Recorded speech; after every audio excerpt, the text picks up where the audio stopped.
name's Shawn Henderson. Generally, I'm not here at this time. Generally, my show is every single Friday from 1:30 to 5. But today I put together a sort of a special edition of Stay Tuned because we are bringing in a special talent all the way from Singapore. His name is Shun Ng. Shun Ng, is that right? Yeah, okay. I was so afraid that I was going to butcher your name. Let me turn you up to make sure I can hear you. Shun has, I said he's all the way from Singapore, but he's actually living in Boston now. That's right. So I'm very pleased to have you here. So great to be here. Tell you what we'll do. Let's start with something live. All right. And then we can come back and chat about whatever you want to chat about. Get to know each other.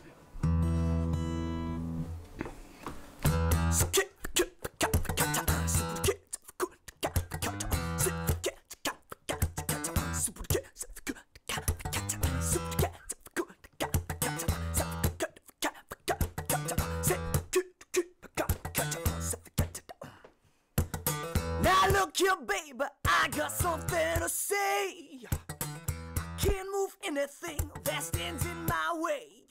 I can't choose between what's wrong and right. Nobody's gonna dare to put up a fight.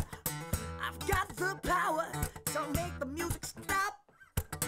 I spend my life working up to the top. Nobody, someone comes and takes that from me. I'm gonna break it down, turn around and fall to my knees. How does it feel to wake up to no sound?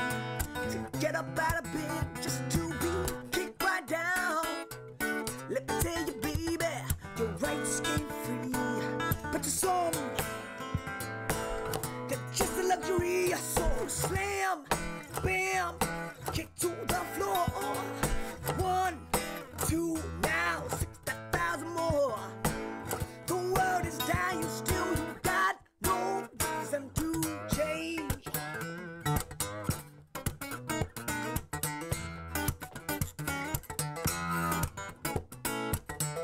Try to leave, but there's no place to go.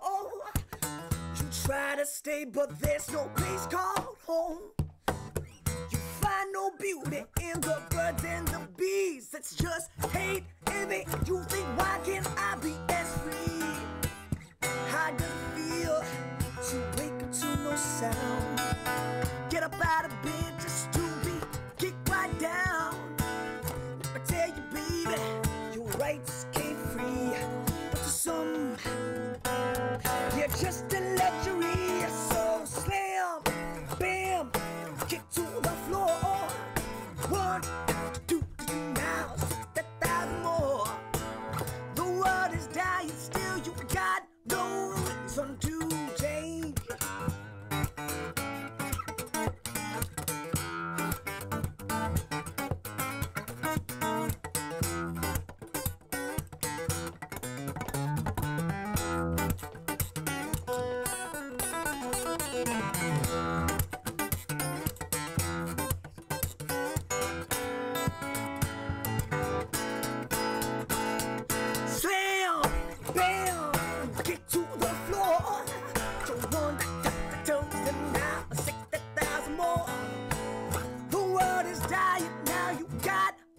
reason to change.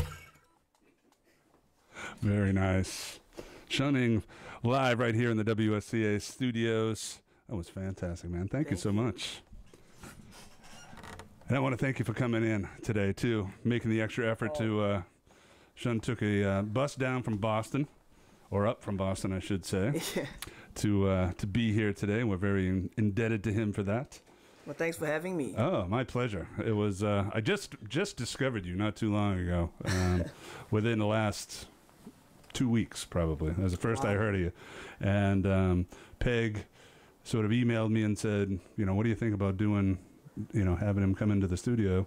And at first I was like, as I told you off here, I had a band in the studio during my regular show. So I said, yeah, I don't know. I don't know if I can do that because, I'm already pretty busy that day. And then I happened to go online and I saw your video for Funky Thumb Stuff. Oh, yeah? So I emailed her back and said, yeah, we'll figure out something. Wow, I said, if we can get him in the studio, we'll figure it out for sure. Thank you so So, yeah, I was very impressed. So. Thank you.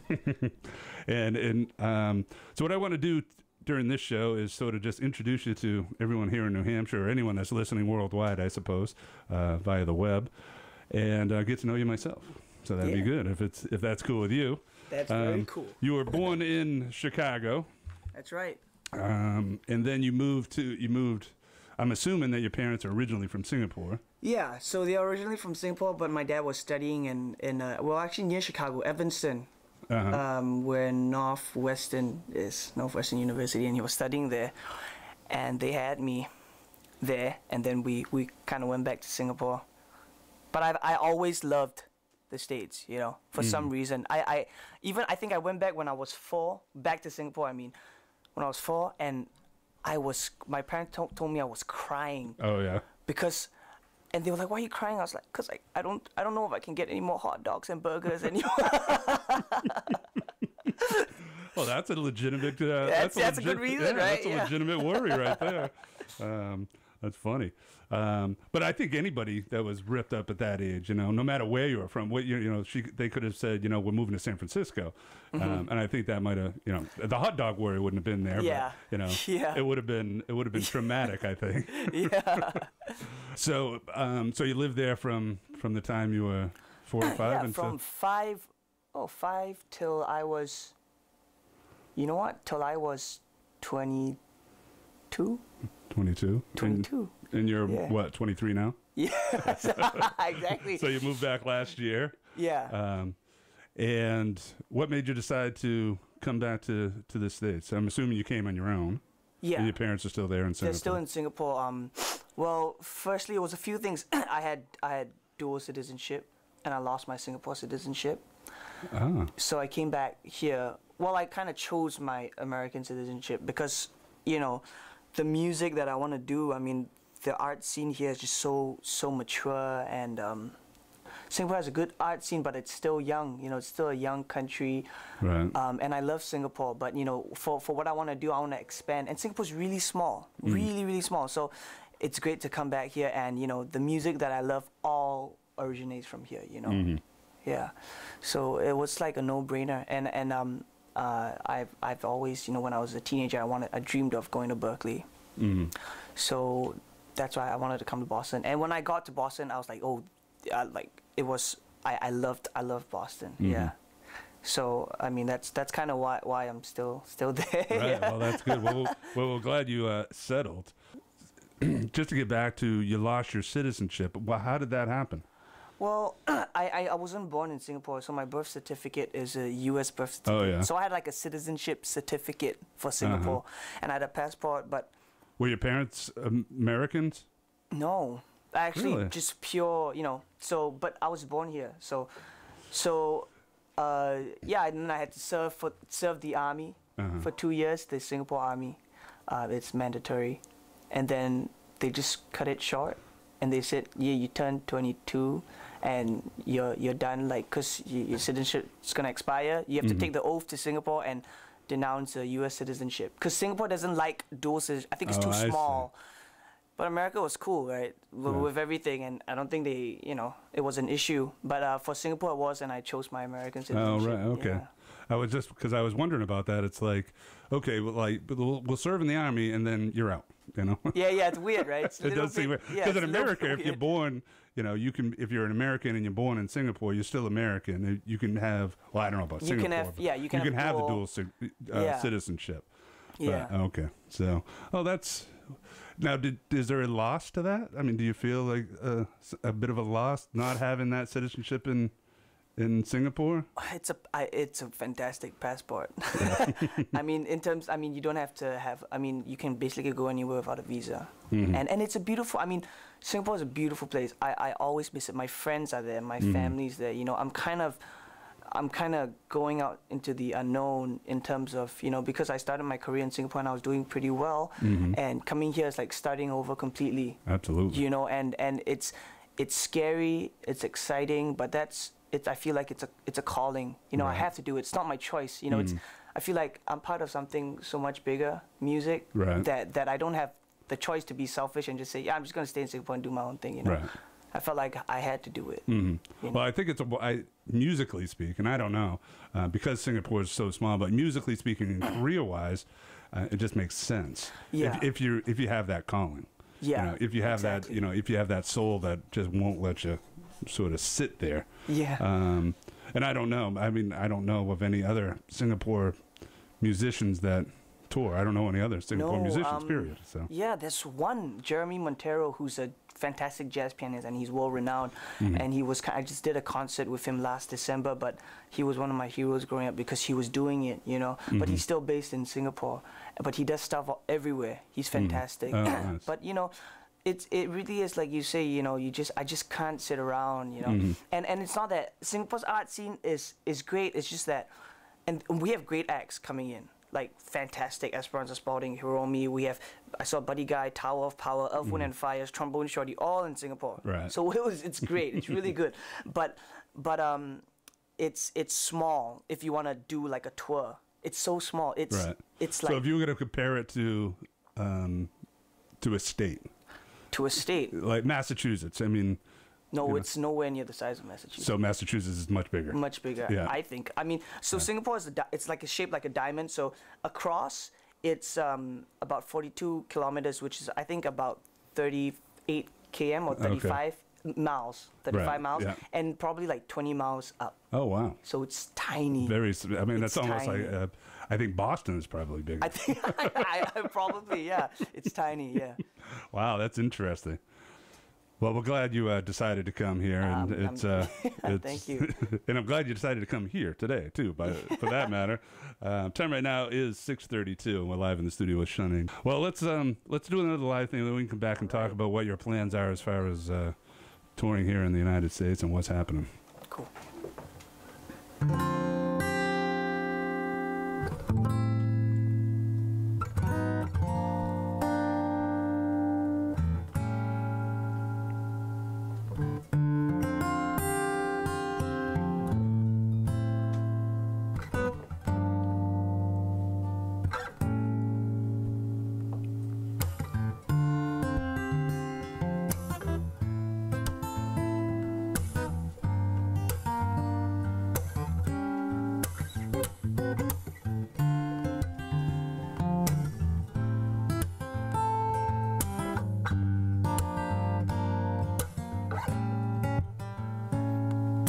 Girl, do you remember when everything I said couldn't be wrong? Girl, I still remember when everything I did and everything I said, you smiled. Another day is coming on away. I still don't know what to say. I just freeze. I need to be released, girl, please. Tell me what to do. I try to choose my every move. I don't wanna lose you, but now everything I say, I turn to something great. I feel I'm losing sight, trying not to fight. Show me the light, 'cause I just can't seem to get it right, no. Oh, girl, the time's changing, and everything I say gets you raging. Our lives are rearranging. Nothing's really cool. Everything I do, you play. Ooh.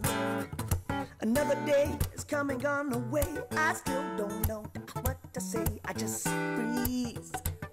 I need to be released, girl, please. Tell me what to do.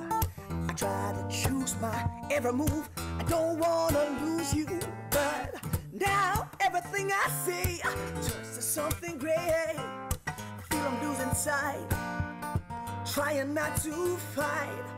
Show me the light, 'cause I just can't seem to get it right, no. Hey, oh.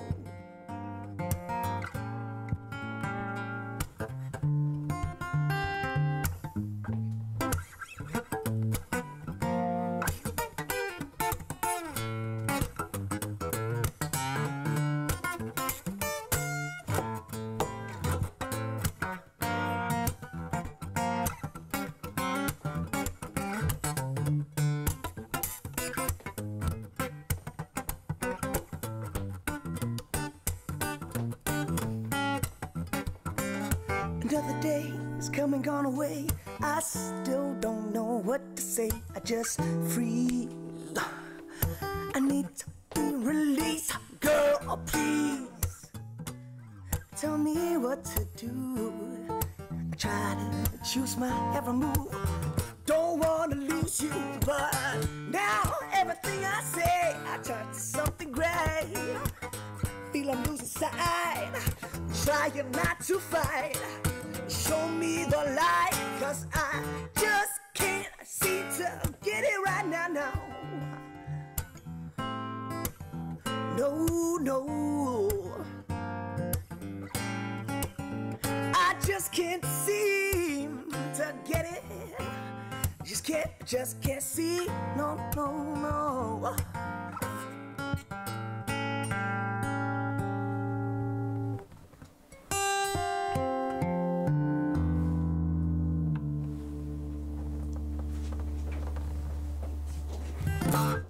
Fantastic. Shun Ng live in the WSTA studios. That was a very nice song. You just released an album called Funky Thumb That's Stuff. right. And is that your first release? It is. Yeah, it is my first album. And I'm working on my second one right now. Oh yeah. It's my first official album. I did another short EP to raise funds for foundation before that, but it's the first, I feel the first proper release, and yeah. First proper release meaning? You just, well, the other one, it's fully produced. Yeah, it's my own stuff. The other one that I did is called Red, Green, and the Blues. It was a Christmas album. It was to raise funds. Oh, yeah. So all the proceeds were towards a foundation, True to Life Foundation, because something I'm very, very passionate about is social work. Always have been since I was 10 or 11. Really? Yeah, and it was something that I really wanted to do, and I didn't feel, I was developing my craft then. I'm still developing my craft. I always am, but I did that because I was very passionate about a few songs, and I wanted to get it out there and raise some funds. So all the proceeds, I didn't make anything from that release. I see. Yeah. In a Christmas album, did you make that here in the States? Or did I you made make that back in Singapore. Yeah. And just to explore that a little bit, what kind of Christmas songs did you do? It was like, I did some standard Christmas songs, Have Yourself, and then I wrote some stuff like bluesy stuff for Christmas, and I wrote a slow blues. Yeah. Nice. All right. Good. I'm looking forward to digging in and finding that album somewhere. You can find it though. If I can find it, right? If you can find it, yeah. I'll have to email someone over in Singapore to dig it up for me. But Funky Thumb Stuff is a brand new disc that you. Yes. Now, did you record that here? I recorded that in Singapore. Oh, you did? Okay. Yeah, and I released it with. Well, actually, it was all done in Singapore, and it was songs that I wrote when I was, a teenager, and I know it doesn't sound like such a long time ago, but for me, it's a very different point of my life, and it was songs about, love and a lot of different things that I was passionate about at that time, and now I feel like I got to do my second one because, things have changed so much, and there's so much things about being here, and so I'm working on my second one right now. Right. Yeah. How long ago did that first one come out? That was in January last year. Of last year. Yeah. So, so tell me about what's happening now. Tell me about the new album, where you think you're going, and how's it working, who you're working with. And I'm working with some great songwriters and co-writing some stuff. And I'm really looking forward to it because I feel like I've a lot of new things to offer musically, vocally, playing wise, and song wise. That was a start. The Funky Thumb Stuff was like a start album where I was exploring new techniques, like the Funky Thumb technique, for example. And this one, it's kind of, I feel like I've grown a little bit and I've matured a little bit, so I want to capture that, So that's kind of what it's about. And I'm working with great songwriters and looking around at a few songs. Yeah. So when you say you've matured a little bit, have you matured in all those areas, or what do you want to expand on? Well, I feel like vocally I've definitely matured quite a bit since then, and I know my voice much better. my guitar playing, I feel I've matured, and I want to put some new songs out there. You know, as a writer, I want to improve, and you know. Right. Yeah. So tell me how that's coming along. I mean, as far as your writing goes. As far as writing goes, Yeah. well, it's good. I mean, I've been writing a lot. I've had quite a few unique experiences since I've been in the States, because I was born here, but like I've grown up in Singapore. No, right. Your So whole life is Singapore. my right. whole life Yeah, is your whole Singapore, real- exactly. So you know, I lots of new experiences, and I just want to put it down. You know, like stuff like you know, culturally things are different, and you know, just people are just different. So I wanna talk about that, and it's scary. I want to talk about, you know, the album is really marking me coming here, I think, Right. because it's so scary to not know where anything is going. You know, you have no stability, you have no stable income, you have nothing stable. You know, you put yourself, out there every night when you perform to be criticized in a lot of ways. You know what I mean? To be judged. Right. And like, why do we do it, right? You know, but you know, I have songs that I want to write about Right. that, and it's just about, you know, I've come to the conclusion that it's because it's music, it's just doing it, performing, being that channel when music comes through, that's like worth 1,000 lifetimes. You know what I mean? So, yeah.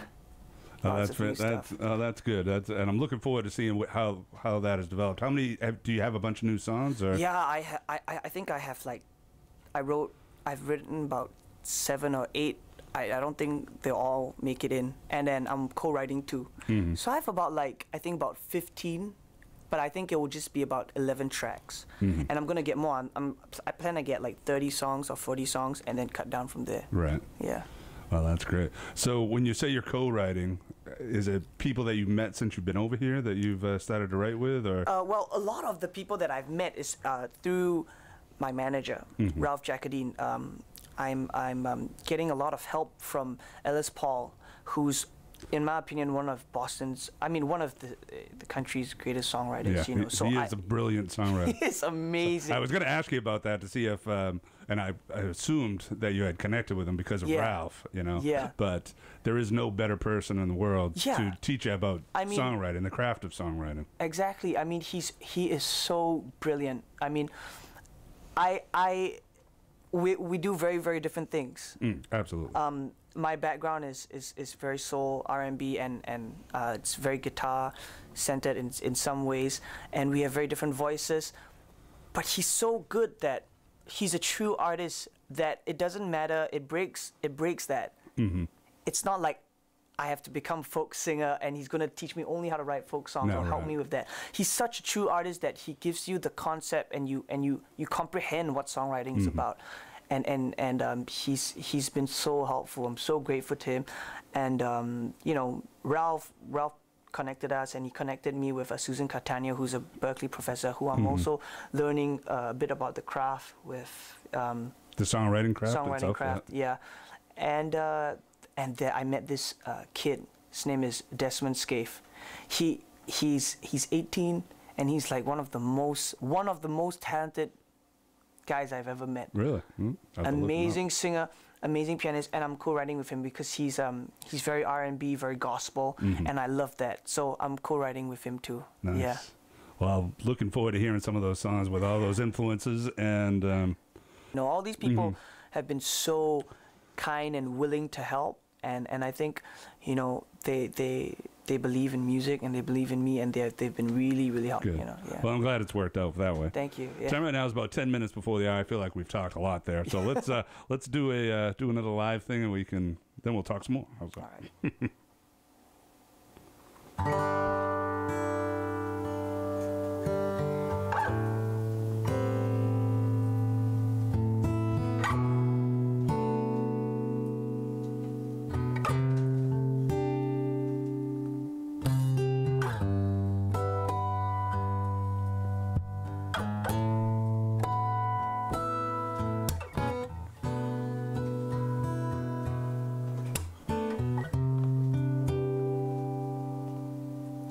From the start, I knew you were right for me. I made some plans to chase you oh so subtly. You became a necessity. We lived our lives just like in the movie. Then I wrote a song as your feelings got stronger. Cupid came along and got you. Gonna love you now, like it's now or never. Girl, I just want you to know you make me sing songs of joy. You make me cry tears of love.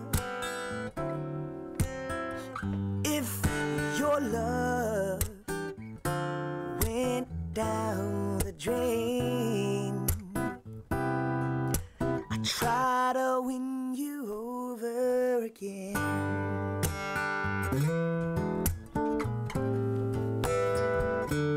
Yes, I will.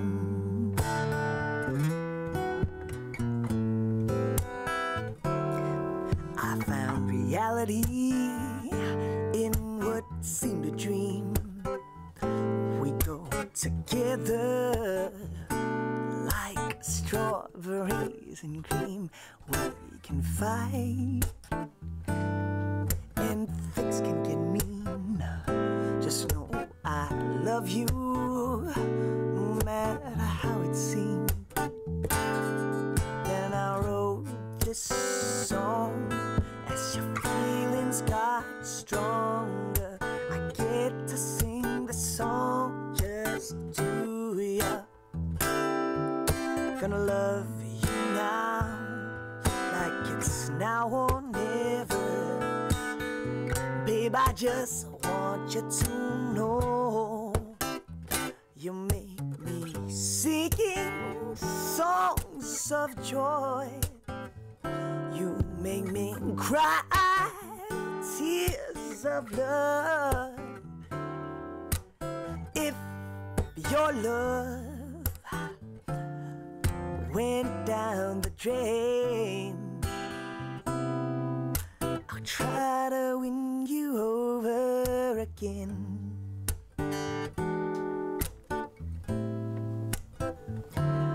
Yes, I will.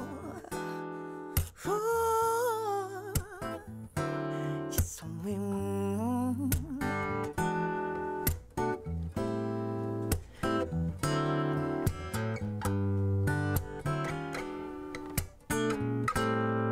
Try to win you over again.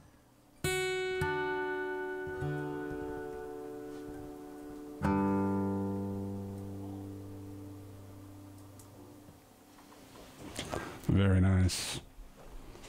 Shun Ng live right here in the WSTA studios. That was very pretty, man. Thank you. Nice job.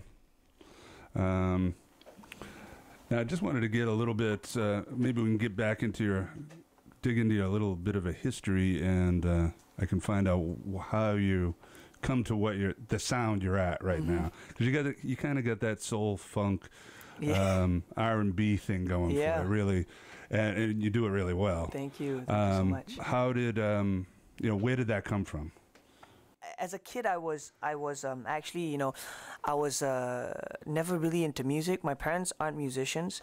I was actually a gymnast, and I competed for Singapore, and up till I was 13 or 14, and then someone brought a guitar in, and then I learned the G chord, and I never really enjoyed gymnastics. But when I got to guitar, it just made sense. Music kind of made sense.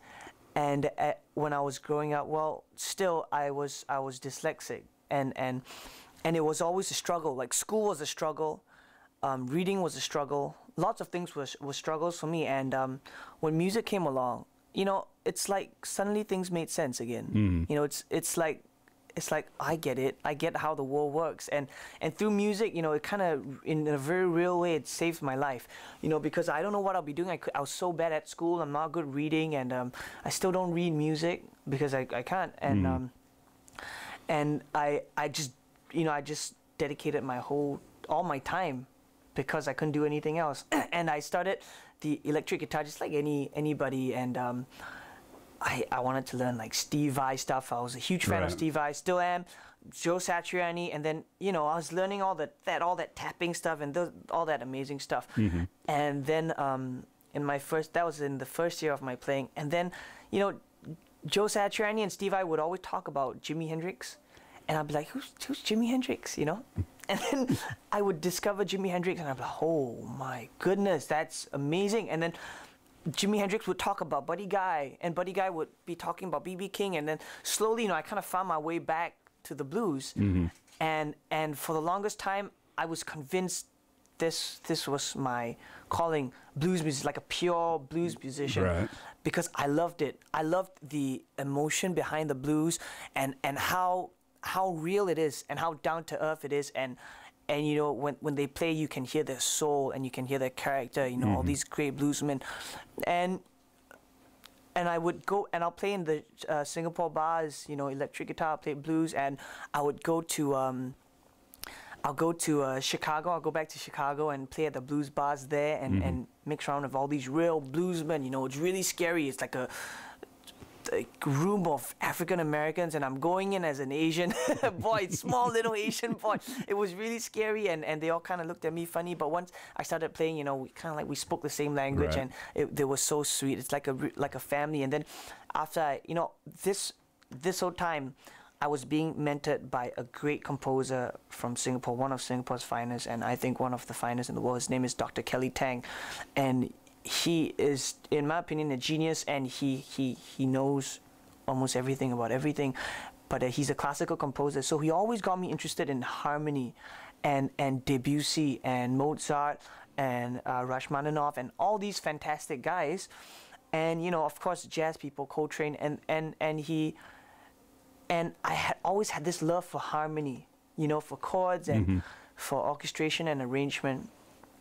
So I always had that interest, but it seemed like I was doing, because if you mess with the harmony of blues and the structure, you're not playing the blues, you know. Blues, it has to be 12 bar, it has to be, you know, it has to be the real stuff if you've got to play it, because, you know, that's, you don't want to mess with something, you know, that's like that.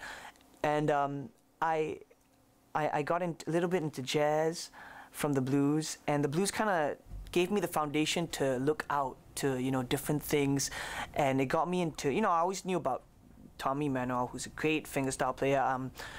There was, you know, Eric Clapton. So I was kind of in the folk thing, and Clapton was doing his blues stuff. And then one day, somebody, I was in school, and somebody challenged me to play a song, Billie Jean. So he said, "Oh, play Billie Jean," and I was like, okay. So I played the bass line, and I was like, yeah, I can play the bass line. He was like, oh, okay. So what's the string part? Because there's a string part that goes bum bum bum bum. So and I was like, oh, it's just this. And he was like, oh, I bet you can't do it together, as a joke. So I took that seriously. I was like, whoa, come on. I can. So I went back and practiced. And then next day I came back, I was like, hey, check it out. And I did it. And then from there I just developed, because I had a love for funk. James Brown, I love James Brown. Huge James Brown fan. Huge Michael Jackson fan. All these guys from the funk era and from the Motown era, I was just completely in love with, besides the blues. Right.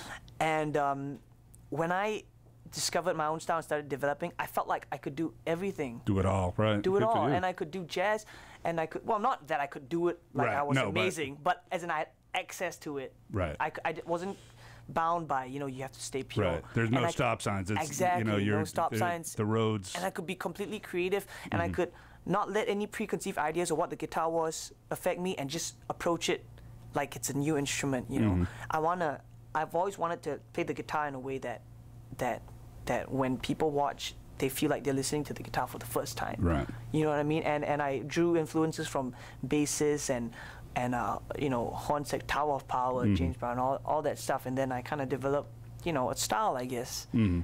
Well, I can definitely hear that in your guitar playing for sure, but also in your vocal delivery. You have you know, you have that really.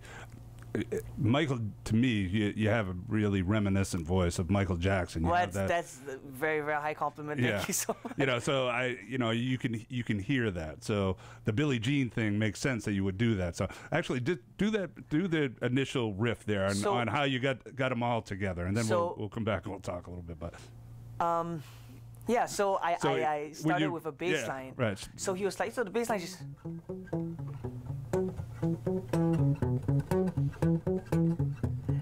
And the string parts is, you know. So I do that together. And then, this is the thing. I decided to add some percussion. So, the snare. The kick and the snare, actually. And then what I do with this is I would improvise over it, over the chord shape.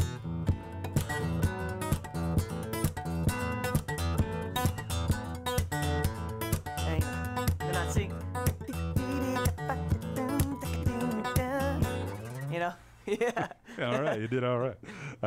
So did you come up with that overnight? You know, when he said there's a challenge, or did you go home and it? I went back and I was like, I'm sure I can do it. I'm sure there's a way, because nothing's impossible, right? It's just problem solving and coordination. Right. You know, stuff like that is just purely technical. But it did take a while for me to get creative with it, to play the chord shape and to do different things with it. But doing it wasn't that difficult. It's just coordination, like just trying to, okay, when do I do what, and then just figuring it out. But the challenge was singing over it, because you have to have all these. It's like plate spinning, right? Right. And then singing, and then juggling a football, that kind of thing. Sometimes it feels that way. Yeah. Well, you're very dexterous. I'll put it that way, if that's the case. So far, you haven't broken any plates, and that's a good thing. Time right now is a little after 7. We're live in the studio with Shun Ng. Would you like to do another live thing? Yeah. I do this song that it's one of my favorite songs to play. It's like a blues thing, but there's jazz influence and there's kind of a rock and roll, I guess, influence in a little bit in the melody. It's something that I used to go out with this girl, and she was a dancer, and she always said I couldn't dance. You know, so this is a song kind of about that. It's called. But you couldn't play guitar either. It's kind of it's about that, and this is called Boogie Baby.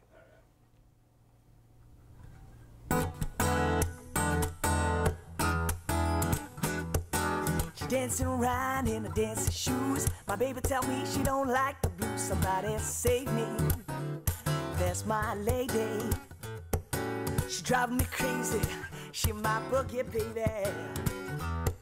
She said to me, "Bye-bye, boy can't dance," but she won't even give me half of a chance. Somebody save me. She's my lady.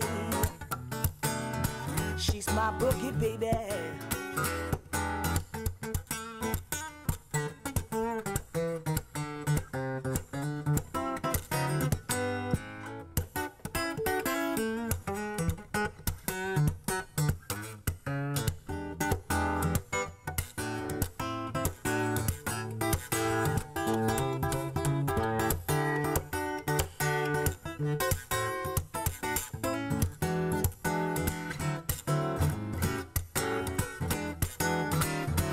Come on, give me a chance. Learn how to dance just for the romance. Heart for the taking, my hip will be breaking. Legs are shaking, the earth is quaking. She said to me, boy can't dance, but she won't even give me half of a chance. Somebody save me, 'cause she's my lady. She drives me crazy, she my boogie baby.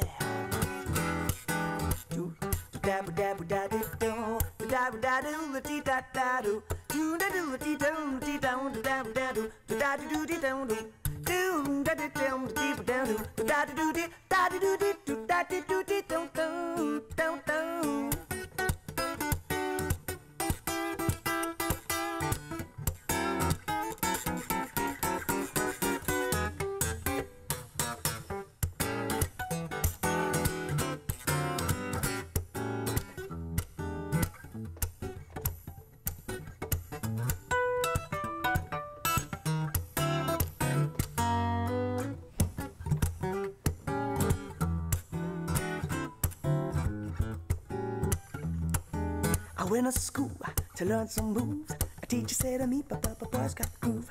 Then I went and bought some dancing shoes. I'm gonna move my legs just as I choose. Somebody save me, she my lady. I'm gonna say to her, it's time to boogie, baby.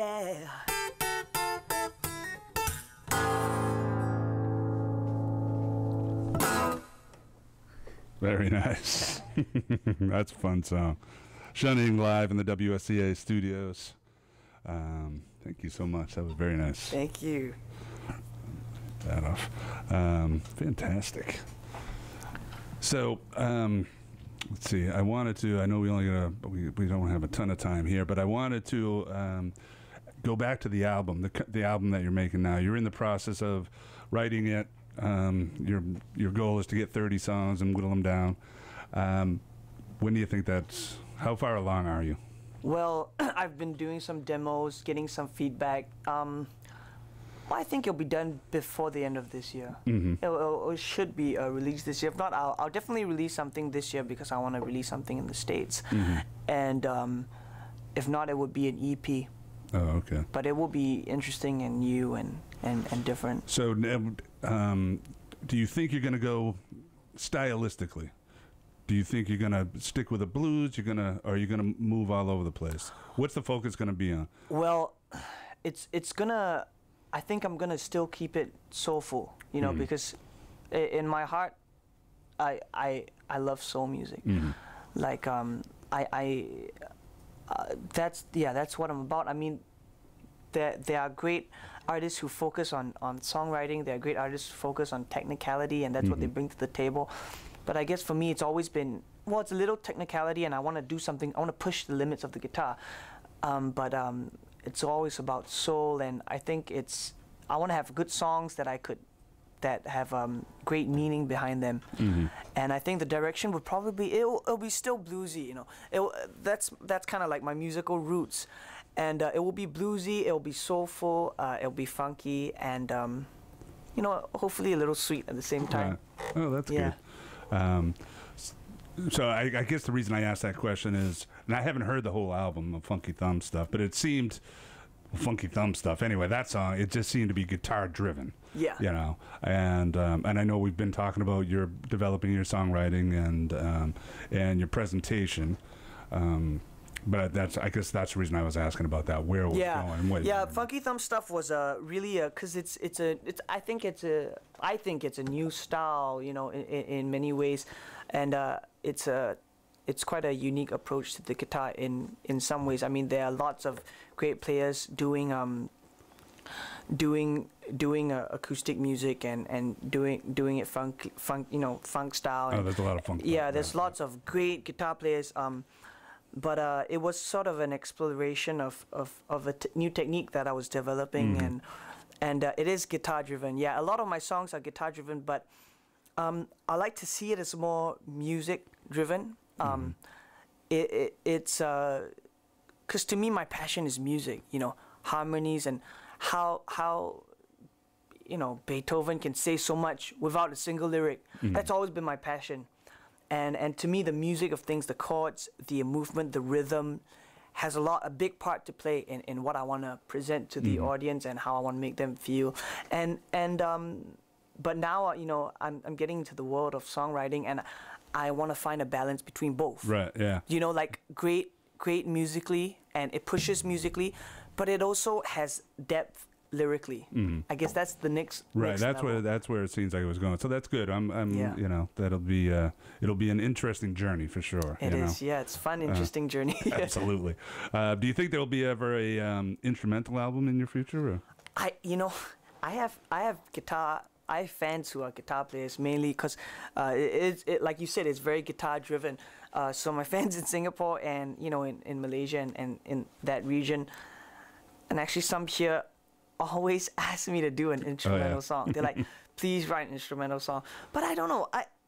I would love to do it in the future, but right now I love singing. I love to sing. Like it's a huge love. It's almost, I mean, it's as great as my guitar playing love. It's music. You know, I don't see it as like I'm gonna do music stuff. I'm gonna do. It's an expression that you. Yeah, it's an expression, and some melodies well, I guess I'm just not good at playing melodies on guitar. I'm better at singing them. Because some melodies that I want to sing, like some funky melodies, you know, like I can't really translate it with that same feel, you know, than with singing it, you know. So, but I guess I can see myself doing it. Well, you never know. Yeah, I mean, you're you still never pretty know. young, you know. So, well, that the world is your oyster at this point. You know what I mean? So I imagine how is Berkeley? Is it sounds like Berkeley? Correct me if I'm wrong, but you went to Berkeley because of the guitar. I'm assuming. Is that true or not? Yeah. I mean, and it sounds like you discovered more songwriting when you got there. I discovered. Well, I was not discovered it, but yeah, I was always kind of into songwriting. You know, I just got exposed to the world of songwriting through Ralph and Ellis, really, and I think it's great, and I see it as like when I was starting out as a blues player, like I have blues influences in my playing, and maybe my touch is kind of bluesy. You know, like the bendings, and it's kind of bluesy. I want to approach songs that way. I want to have songwriting to augment what I'm about, and I don't think I'm very good at writing songs that, like Bob Dylan songs, folk songs. It's just not something that I've been ever good at, and it's just not something that I've done. You know, and but I love the play with lyrics and the craft of songwriting. I think it's brilliant. I think it's brilliant. And I would love to use some of that in my music. Yeah. What was the question? I have no idea. Berkeley. Oh, right. Berkeley. Yeah, Berkeley. Yeah. Sorry. Berkeley. I mean, Berkeley is great. I was there for my first semester, and when does fall start? September. Yeah. So yeah, I was there for my first semester, and it was difficult because I still had to tour. I still to go back to Singapore. I had shows to do, and I had television stuff. And you know, television is difficult because you have hair, makeup, and you have like full dress rehearsals because they want to get it light. They want to get it right. It's live TV. So I had to go back for 2 weeks, and I missed so many classes. And Berkeley found out, and they were very kind. They put me on a program called the Artist Diploma Program, which is meant to accommodate touring, and it's to accommodate musicians like me who learn music the unorthodox way, I guess. And it's a great program, but I'm starting to realize that it's my problem. I'm just not very good at managing a career and being at school. Gotcha. You know, so you know, I'm thinking of just continuing on my career and maybe taking a break from Berkeley and seeing where it goes from there, because I'm really disorganized and it's a lot tiring. Well, if you're moving, there has to be something about momentum. I mean, there is learning, and which is a good thing, and growth. But if you're moving and there is a momentum and you can move, I completely agree with that, and that's a big reason. You don't want to stop that. I mean, you already stopped it once in a technically speaking, you know. I mean, it seemed like you were on a roll over in Singapore, and then you said, "All right, I'm leaving." You know? So that's tough already. Yeah. And if you're starting to get a groove going, don't stop it. Yeah, that's a big reason why, you know, like exactly what you said, you know, and you know, a lot of the Berkeley professors really understand, and they're really, really helpful. So I really appreciate that, you know. I love it there. Nice. Yeah. Well, fantastic. Well, time right now is about 15 minutes past the hour. I think we have time for one more live thing. All right. Funky thumb stuff. All right. Sounds good. Let's do it.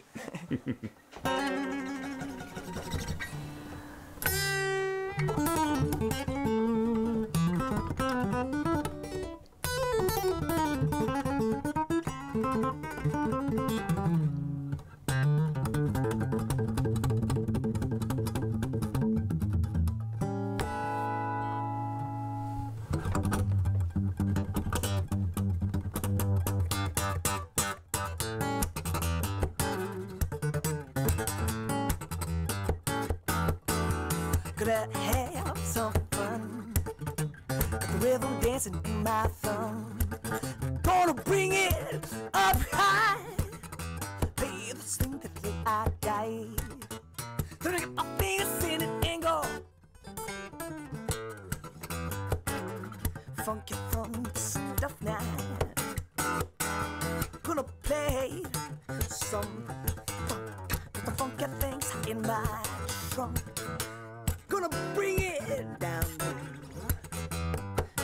I don't wanna lose my flow.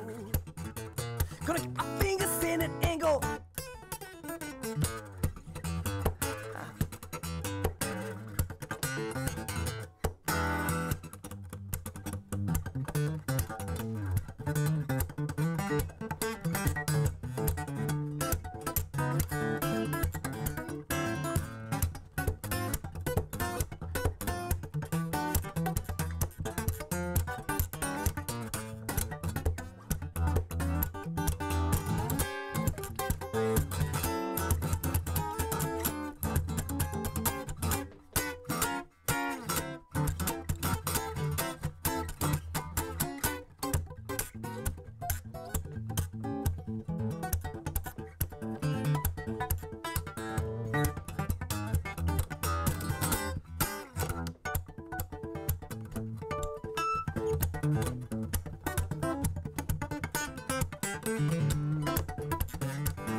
I'm gonna play some funk in my trunk. Gonna bring it up high. They die. Gonna get my fingers in it and go.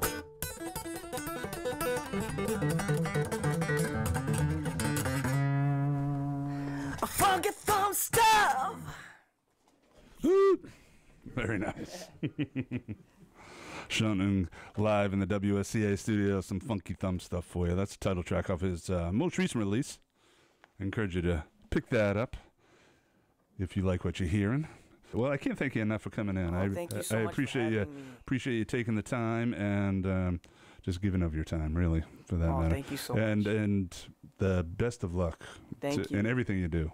Yeah, the time right now is 7:19. Oh, Shun Ng, Shunning.com. That's Ing right. is, so this is how you spell it, SHUNNG.com.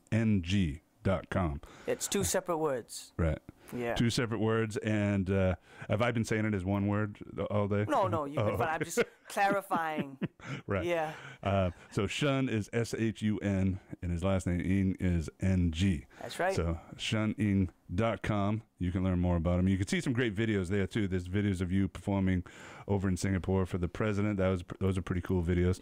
Yeah. And I Here, guess I'm Boston actually. Oh, I have one in Boston. and there's one in Boston, and there's a couple of interviews, and Yeah. so that's good stuff. Yeah. So hopefully, whatever we shot today on this TV show will Yeah, come out good, and we can Yeah. help you out there too. Thank So it is about 20 minutes past the hour, and this has sort of been a special edition of Stay Tuned. I want to thank Steve, my camera guy, for being so talented, and Melissa, my camera girl, for being so talented as well. And I want to thank everyone at home for tuning in and appreciating WSCA. We are a community radio station, and we could not do it without you. So my show, Stay Tuned, is heard every single Friday from 1:30 to 5. And I have live music in the studio every single week. This is a special edition of Stay Tuned. But next week I will have live music, as I do every single week, usually right around the 4 o'clock hour. So I encourage you to tune in next week and see who I have in. How's that? I wish I could remember who it was, but I don't. But it's somebody good, I guarantee it.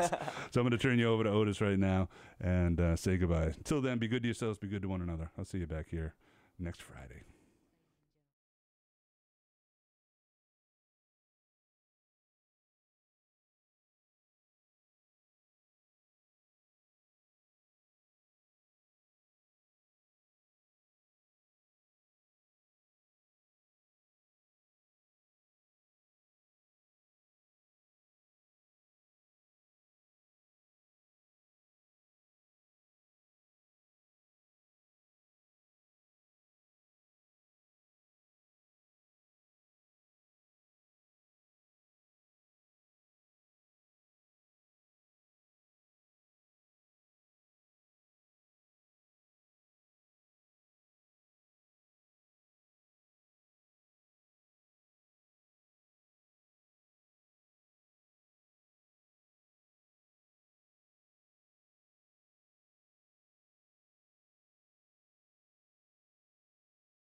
That was awesome, guys. Holy crap.